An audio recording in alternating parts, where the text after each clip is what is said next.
ولقد أرسلنا رسلا من قبلك وجعلنا لهم أزواجا وذرية وما كان لرسول أن يأتي بآية إلا بإذن الله لكل أجل كتاب يمحو الله ما يشاء ويثبت وعنده أم الكتاب وإما نرينك بعض الذي نعدهم أو نتوفينك فإنما عليك البلاغ وعلينا الحساب أولم يروا أنا نأتي الأرض ننقصها من أطرافها والله يحكم لا معقب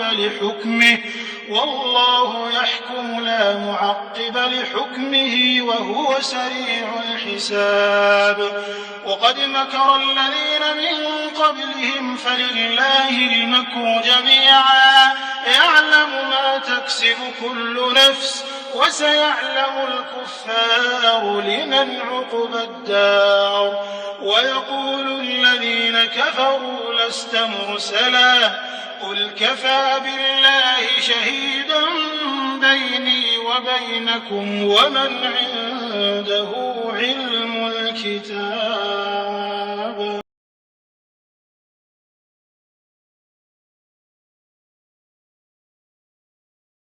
And we have already sent messengers before you and assigned to them wives and descendants.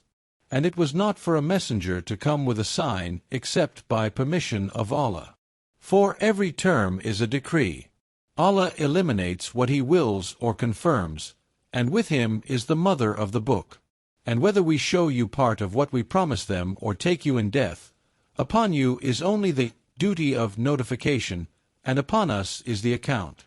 Have they not seen that we set upon the land, reducing it from its borders? And Allah decides, there is no adjuster of His decision. And He is swift in account. And those before them had plotted, but to Allah belongs the plan entirely. He knows what every soul earns, and the disbelievers will know for whom is the final home. The unbelievers say, no messenger art thou.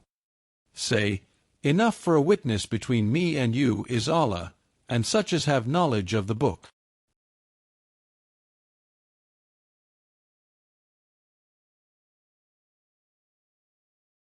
وقرآنا فرقناه لتقرأه على الناس على مكث ونزلناه تنزيلا.